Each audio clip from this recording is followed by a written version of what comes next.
Well, Peter, welcome to the program, and lovely to catch up as always each week. And the situation at the moment, how are the markets going? I suppose the first of the weaner fairs have been held over the first 2 weeks of March, and we've seen quite a price drop from last year, probably between $100 and $200 a head. We expected it to be down a little bit, I suppose, because last year was one of those record years. But the buyers certainly haven't had the margins in the last 12 months that they thought they were going to get, so that certainly had an impact on this year's pricing so far. And I think the weather's also had an impact. There's a lot of areas that are still quite dry, relatively not so much really shorter feed, but thinking about their feed conditioning or feed processes going into the winter. So I think the combination of the two has certainly had an effect on the market so far. Is that a big drop? Is that $200 a head? That sounds like a lot. Yeah, it is a big drop. I mean, calves that were making $1,000, $1,100 last year, making sort of around $800, $900 this year. So it's quite a big drop. I suppose fair to say it's coming off record prices from last year, but still some of the vendors will be a little bit disappointed with those prices. Do you have an idea of what, say, the 5-year average would be?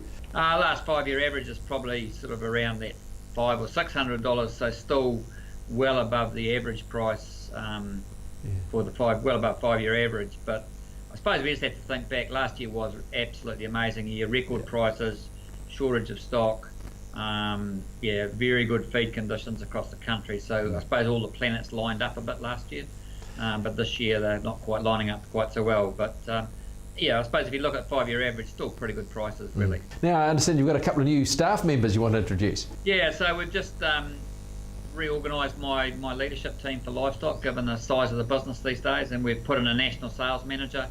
So we've just welcomed Matt Macfie to our business from CRV Ambreed. Matt's a very strong salesperson, and he'll be leading the sales function of our business. And we've also just appointed a new National Dairy Manager to look after the dairy part of our business, Jamie Cunninghame, who's an internal candidate based in the bottom half of North Island, operates at the moment out of Fielding.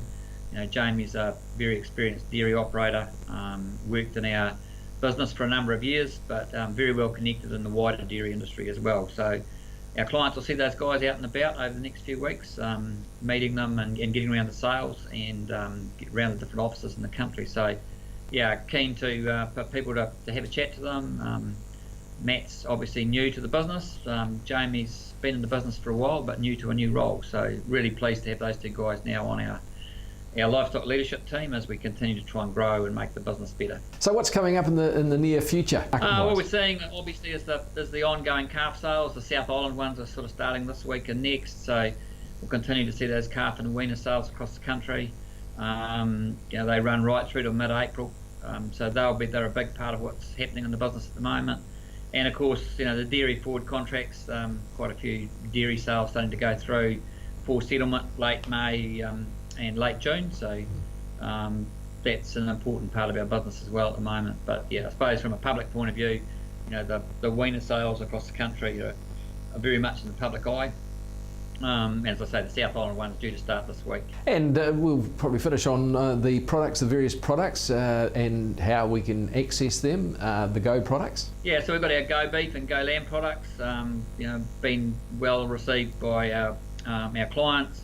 If people are looking to purchase calves or lambs to finish, then please just talk to your local agent. He'll be able to help you out with a Go contract that will enable you to purchase stock and also grow that stock out and finish it. So please don't hesitate to talk to your local guys about those products, because they're readily available, they're a simple product, easy to use, and I'm sure add value to our clients' business. Just to finish, Peter, the situation at the moment, I mean, how would you place the farmers up? Is it sort of a waiting game to see what the weather's going to do? Yeah, I think there's a bit of that. I think I had a call from a client last night who does buy quite a large number of cattle at this time of the year, and I suppose a little bit apologetic in some ways about the fact that he wasn't in the market at the moment, but he said, look, I need to see some rain, I need to see some grass, I need to have some confidence that if I do start to buy cattle, I'm going to be able to feed them properly. So I suppose in lots of ways taking a very